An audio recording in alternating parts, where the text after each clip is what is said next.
All right, on the test tomorrow, it's all perpendicular and parallel lines. It's a short test. It's just front and back, one piece of paper, two sides. So part of it is you're given equations of two lines, and you got to say whether they are parallel, which you can just put the two slanted lines for parallel, perpendicular, spelled that wrong, which is the upside down T, or neither. So all you got to do is compare the slopes. That's all it is. You look at the slopes. If they're the same, they're parallel. If they're reciprocals and opposite signs, they're perpendicular, because remember, one goes up, the other goes down. And then if it's neither of those, it's neither. So on this one, that one is neither. They are reciprocals of each other, 2/3 and 3/2, but they're both positive, which means they both go up. Here,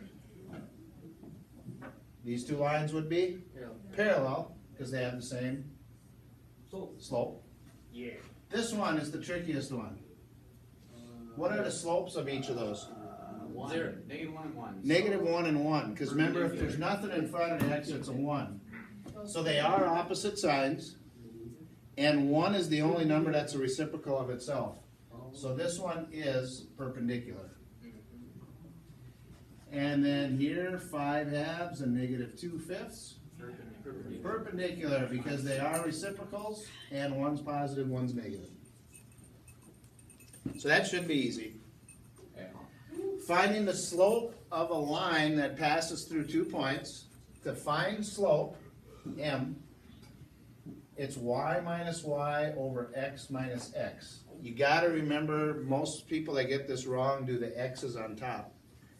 So remember to do the y's first. I think everyone remembers rise over run. If you don't remember it, I guess that isn't over there, but it tells you how you get from one point to the next over there. Rise goes up and down, which is the y-axis. Run goes side to side, which is the x-axis. That's why the y's are on top, x is on the bottom. So remember, these are alphabetical order, x, y, x, y. So you got to subtract the y's. It doesn't matter which way you subtract, but whatever way you do it on the y's, you have to do that on the x's too.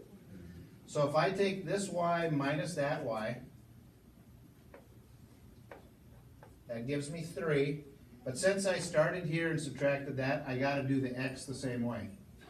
6 take away -2, which is 8. So this slope is 3/8. Here when I subtract, again, it doesn't matter which way I start with. The y minus the y, -5 take away 1 is -6. And then the x take away the x, -3 take away -7 is 4.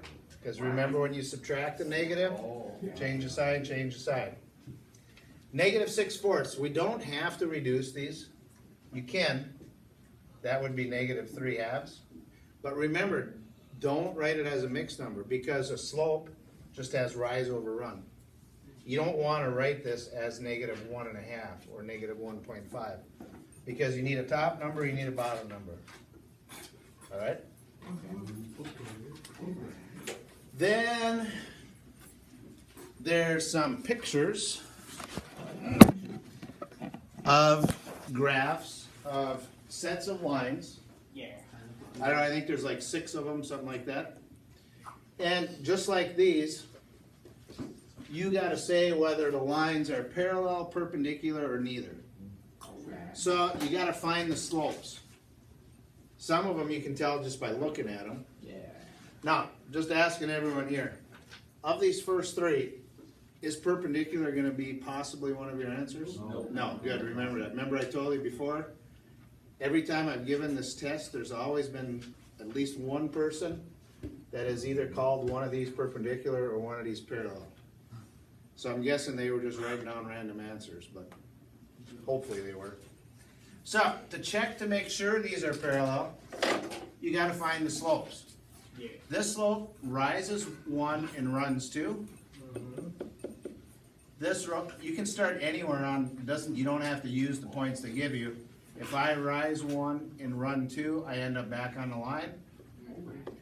So they have the same slope, so this one is yes, or I mean, you're gonna have to put parallel, perpendicular, neither, so you put parallel. Here, again, you don't have to use the points they give you. I could just start here and go there. This one keeps going down 1 over 1, down 1 over 1, down 1 over 1. This one does the same thing, right? So they both have a slope of -1, which means those lines are parallel. Here it doesn't look like they are. This rises 3 and runs 1. No. Here, if you rise 3 and run 1, you get close, but not quite on the line.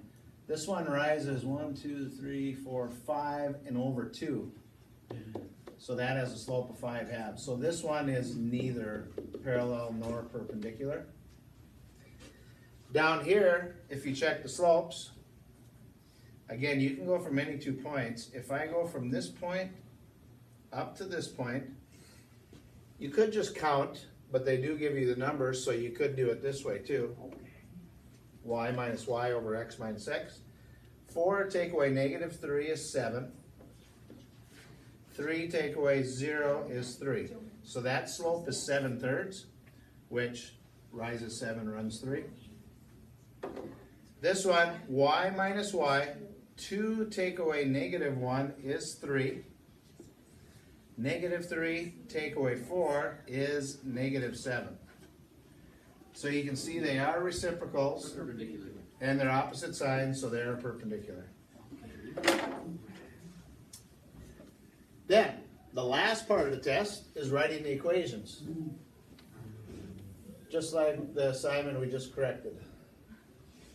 So, there's a couple that you've got to write that are parallel, and a couple that you've got to write that are perpendicular. So, they're both done the same way, it's just the slope. Find the equation of a line that's parallel to the line with this equation passing through this point. There'll be 2 just like this. So, it's got to be parallel to this, and the slope here is -2. So since it's parallel, you've got to use the same slope. So you know M, which means you got to find B. That's why they give you this.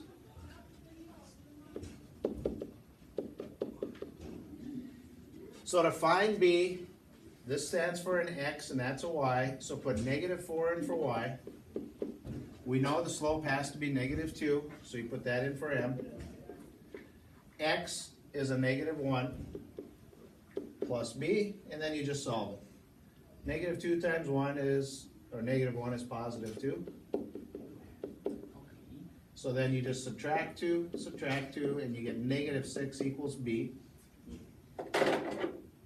So then you use the B and the slope to write your equation.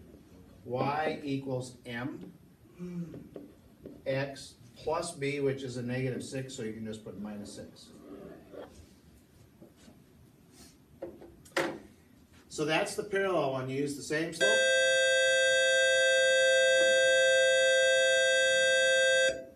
If it's perpendicular, they give us an equation that it's perpendicular to.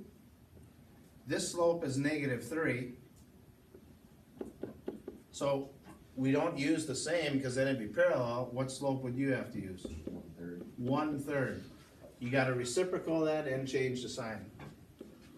So then again, you've got to find B the same way we did up there. Use this point and plug it into Y equals MX plus B. The Y is a 6, so put that there. The M we got to use is 1/3. The X is a -3 plus B. So 1/3 times -3, everyone know what that is? -1 plus B, so we add 1, and you get 7 equals B. So the answer is y equals m, which we know is 1/3, times x, plus the b, which is 7. That's everything. Nice.